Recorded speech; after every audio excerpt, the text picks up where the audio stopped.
Hey, it's Wayne Johnson with Anglers Habitat. It's Friday, September 30th, 2011, the last day of September, going into October. Temperatures are great. Fishing weather is great. Fall fishing is going to be outstanding. Steelhead are in the water. They're moving into all of our favorite waters. They're moving in on the Salmon River, just great. They're moving into the Grand Ronde, and so we'll all be hot and ready to go here pretty quick. Our local fisheries are doing really well. We're seeing a lot of changes going on, and I think it's exciting. So, without further ado, let's get Clint and talk about. We'll start with the Hawaii. You've been fishing the Hawaii a little bit. Been on the Hawaii a lot lately. It's been fishing pretty good. It's been a little bit tough. Weather's been the biggest factor. The other big factor happens those fish are just starting to stage up, getting ready to spawn. So they're more aggressive, but they're a little tough to line out. They don't feed as well. But the fishing has been pretty good. I think the next week or so should be really good. Just remember that when you're watching those fish, if you see fish that are digging or fish on reds, be very respectful and be very careful about that. Um, we try not to spend too much time in the month of October on the river. We can't really tell you not to go over there, but please just be respectful to the fishery so that it can sustain itself continually and we can continue to have a good Yep. fishery.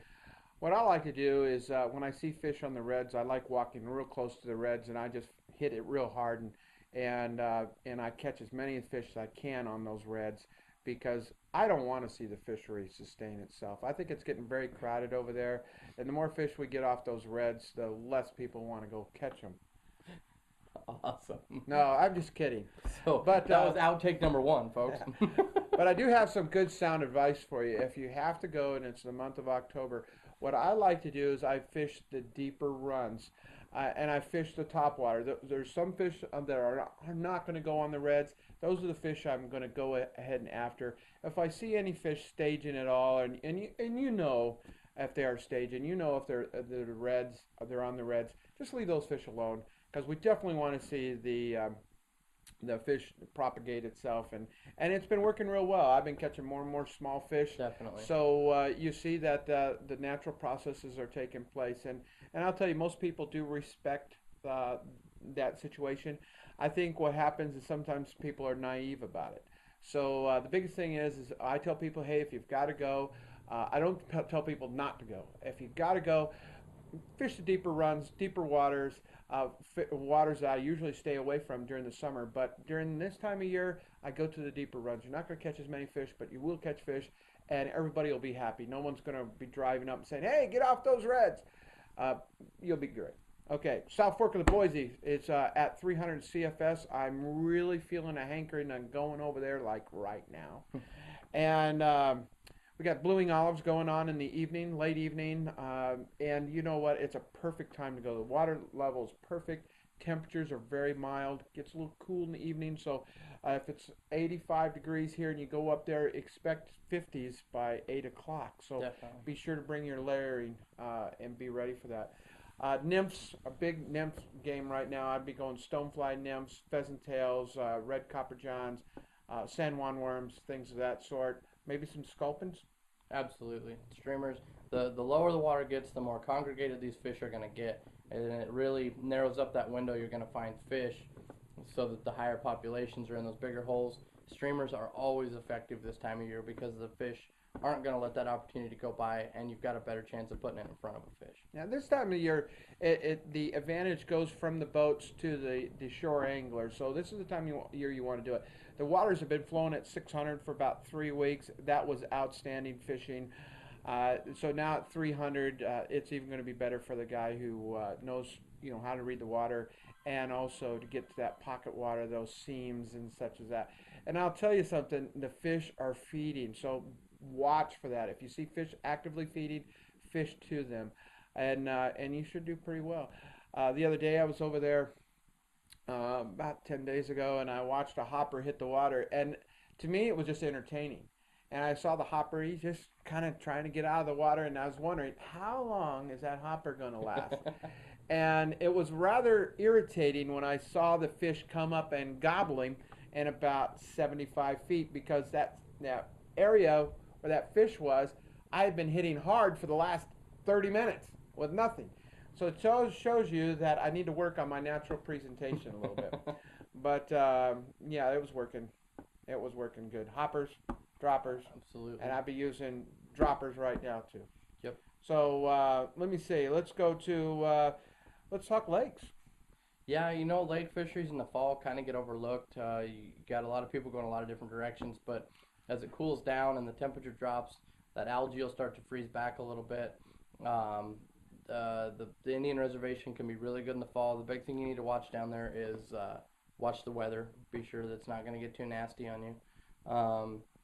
And it really, if you have the opportunity to go float tube around in the fall, you're going to get to see the changing colors and definitely have some fishing that's going to be better than it was July and August when we had the algae bloom and things got a little too mossy.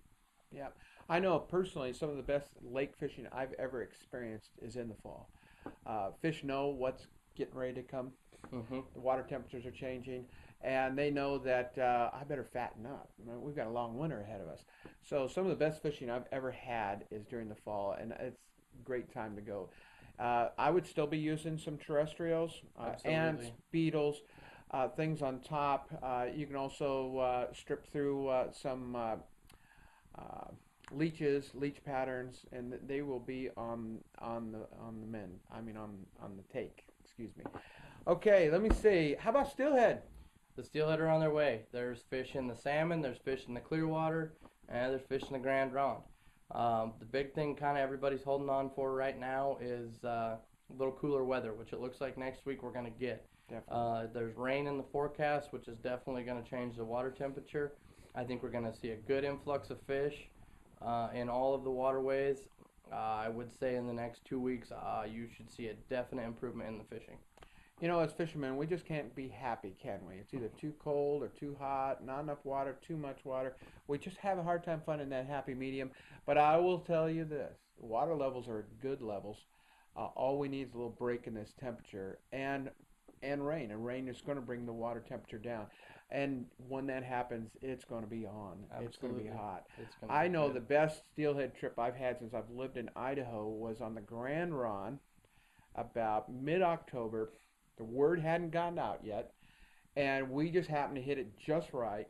And that water temperature had gone down to about 38, 39 degrees, and it was amazing. So it's worth going over there, but I'd probably wait. I had some guys go over there a couple days ago, and they asked me how it was. And I said, well, it's a little slow. And they were going into the Troy area. Give it another week, and I think it's going to be on. Yep, It's I going to be agree. it's going to be lights out. So with that, uh, I'm looking forward to elk hunting So am I. and going over to the Missouri River, do a little fishing in Montana. You know, as long as I've lived here 9 years now. I've never fished Montana. Well, that's a good time to start. Yeah. So I'm going to go to Missouri on the 10th and fish with the boys from Sage and Rio and look forward to doing that. And Clint's got some hunting trips coming up and doing a little guiding too as Yep. well over in the Owyhees. That's always exciting. This is my favorite time of year. I love the fall. I love seeing the pheasants out and the harvest being taken and the pheasants out there feeding and the deer and the and everything else. I just love fall. Yep. And especially in Idaho because it's not quite as cold as it was in Alaska. We are a little So more temperate. if you got any questions about what's going on, what's working, what's not working, give us a call here at 208-454-8188, and we'd be glad to talk to you. You can go on our live chat on our website at www.anglershabitat.com. I appreciate your time and you visiting with us today. And myself, Wayne Johnson, and Clint Smith, we bid you a fair adieu. Thank you very much.